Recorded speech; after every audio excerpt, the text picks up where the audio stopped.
The village of MARHAI was the kind of place where secrets grew like weeds, quiet, hidden, and stubborn. It lay between the crooked hills of the north and the thick forest that villagers whispered about, but never entered after dusk. Life moved slowly there, almost like it was afraid to disturb something ancient. And on one cold evening in early winter, something was disturbed. 12-year-old Afshin had always been a quiet girl, thin, sharp-eyed, and curious in a way that made adults uneasy. She didn't run around with the other children or gossip with girls her age.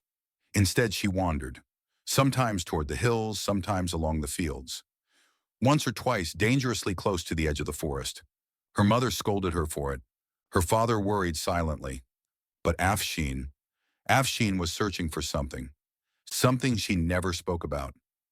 That evening, the fog rolled into the village earlier than usual. It spilled into the streets, heavy and white, swallowing the familiar shapes of houses. Lamps flickered like fragile stars. Dogs howled for reasons the villagers couldn't understand. And Afshin did not return home. Afshin! Afshin! Her mother's voice sliced through the fog, trembling with fear. She walked from house to house, knocking on doors, her breath rapid. People emerged from their homes one by one, gathering near the mosque as lanterns were lit. She went to the stream at Maghrib, sunset, a neighbor boy said. I saw her, but she didn't come back. The stream cut through the village like a silver snake, its waters fast and cold. Behind it was the line of trees, the first edge of the forest. The place villagers told their children never to go near at night. Within minutes, the men of the village formed small groups and scattered into the fog. Some carried lanterns, others carried sticks. The muezzin called out from the mosque tower, not a prayer this time, but a plea. Whoever sees the girl, call out, we will come. But the fog swallowed their voices, and the night swallowed Afshin. 2 hours later, when the search seemed hopeless, a lantern flashed near the stream. I found something, someone shouted. Villagers ran toward the voice, boots sinking into wet soil. The stream looked like a ribbon of black glass in the fog, and lying near the water's edge was Afshin's red scarf. It was torn at one end, as if snagged or pulled. No. Her mother collapsed to her knees, clutching the fabric to her chest, crying into it. But her father, Raza, knelt beside the scarf, breathing deeply, eyes scanning the ground like a hunter. She was here, he said quietly. Recently. Another man pointed to the mud. Footprints. Yes, small footprints. Afshin's size, but next to them, something else. A second set. Bigger. Heavier. Not a villager's. Even the shape looked wrong, almost like the heel was too long, the toes too pointed. Raza leaned closer, his face tightening. These aren't from any shoe I know, he whispered. The men around him exchanged uneasy looks.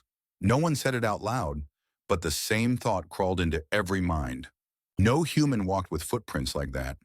Back in the village, as the search parties reorganized, an old man rose from the far corner of the crowd.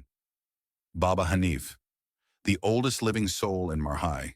His back was bent like a question mark. His beard flowed like smoke. His eyes, though, were sharp, sharper than anyone's. He tapped his walking stick twice on the ground. Stop searching near the forest. People turned to stare. Raza stepped forward. My daughter is out there. We will search every corner. Baba Hanif shook his head slowly. If she was taken, you won't find her by chasing the darkness. Taken? Someone repeated. By whom? The old man looked toward the tree line, where the fog gathered thicker, as if hiding something alive. There are things in those woods we no longer speak of, he said.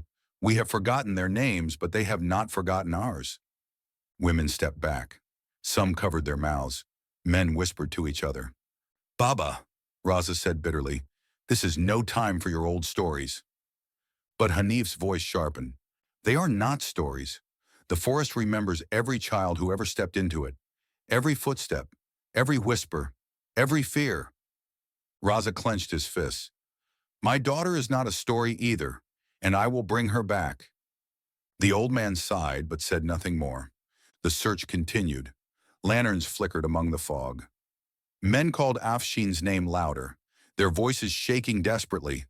But far beyond them, deeper into the trees, Something listened. Something breathed. Something moved. It watched the glowing lanterns with an intelligence that was not human. The forest was its home. Children wandering near the border were nothing new. But this child, this girl with the sharp eyes, she had seen something she wasn't supposed to, and for that it had taken her. Afshin tried to scream once, but a cold hand had covered her mouth. She struggled until her strength ran out. The world became a blur of branches, shadow, and breath. Now she sat somewhere, dark, shaking, trying not to cry. Her captor's footsteps circled her slowly, quietly, almost thoughtfully. And then, a whisper reached her ear, a voice soft and wrong. "You should not have looked at me." Afshin froze. She didn't dare breathe. The forest rustled outside as if answering the voice. The trees knew. The fog knew. Something had awakened, and Marhai village had no idea what was coming.